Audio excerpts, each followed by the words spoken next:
Hello friends. Imagine getting a phone call from someone who sounds exactly like Apple support. They have your name, they know your device, and they are asking for a quick verification code. It sounds real, but it is not. In August 2026, security researchers at SOCRadar published findings on a platform called AnonyMousKIT, an AI-powered phishing tool that automates fake Apple support voice calls to steal Apple IDs. Phishing means tricking someone into giving up personal information by pretending to be someone they trust. This platform is connected to 506 domains and used 55 different conversation transcripts to trick victims. Researchers confirmed it was active through August 2026. This is not a future threat. It is happening right now. And in this video, we are going to cover the 3 settings that protect your Apple ID today. Alright, so why does your Apple ID matter so much? Think of it like a master key to your entire digital life on iPhone. One login unlocks iCloud backups, which contain your photos, messages, and files. It unlocks Keychain, where all your saved passwords are stored. It connects to Find My, which shows your exact location at any time. And it ties directly into Apple Pay. But here is the most important part. Researchers found that AnonyMousKIT's main goal is to steal Apple IDs specifically to remove Activation Lock. Activation Lock is the feature that ties a stolen iPhone to your account, making that phone useless for a thief to resell. Steal the Apple ID, remove the lock, and the phone becomes valuable again. That one fact explains exactly why your Apple ID is the prize. Next, let us look at the first defense you can switch on right now. Now let us talk about the first setting, two-factor authentication, or 2FA for short. Two-factor authentication means that even if someone steals your password, they still cannot get into your account without a second code that only arrives on your trusted device. Think of it like a door with 2 locks. One key is your password, the second key is a code Apple sends only to you. To turn it on, open Settings, tap your name at the top, then tap Sign In and Security. You will see the option to turn on two-factor authentication there. Now here is the critical part.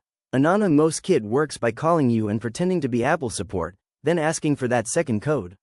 Apple's official guidance is clear. Real Apple support will never call and ask for your passcode or your 2FA code. Ever. And that brings us to the second layer of defense. The second layer of defense is called stolen device protection. Here's why it matters. Imagine a thief grabs your phone and has already seen you type your passcode. Without this feature turned on, they could walk into settings and change your Apple ID password using just that passcode. Your account would be gone in seconds.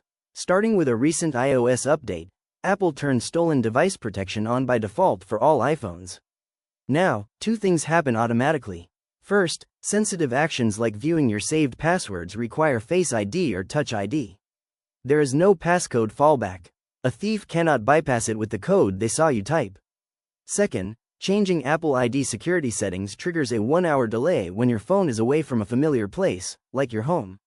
That hour gives you time to report the theft before any damage is done. Let us look at the third and final layer now. The third layer has 2 parts, your passcode and your software. First, your passcode is the foundation everything else rests on. Use at least 6 digits, or better yet, switch to an alphanumeric passcode, that means a mix of letters and numbers, which is much harder to guess or shoulder surf. In Settings, under Face ID and Passcode, you can change this right now. The second part is keeping iOS updated. Apple regularly releases iOS updates that patch security vulnerabilities. Every one of those unpatched flaws is a door an attacker can try to open. Update as soon as a new version arrives. Finally, watch for phishing emails that look like they come from Find My. They create panic, saying your device was found somewhere strange, then ask you to click a link. Never click it, go directly to apple.com yourself. And on that note, let us pull everything together. Alright, let us bring the 3 layers together into one checklist you can run through in 5 minutes. Layer 1. Turn on two-factor authentication. Go to Settings, tap your name, then Sign In and Security. Layer 2. Confirm stolen device protection is on. Head to Settings, then Face ID and Passcode, and make sure it shows as enabled. Layer 3. Update to the latest iOS version and set a strong passcode of at least 6 digits. Those 3 steps close the main doors that active attackers are actively trying to push open right now. And here is the single rule to remember above everything else. If anyone calls you claiming to be Apple support and asks for your passcode or your 2FA code, hang up. Apple will never ask you for that. Not ever. Take 5 minutes today, run the checklist, and your Apple ID will be in a much stronger place. Thanks for watching, and we will see you in the next one.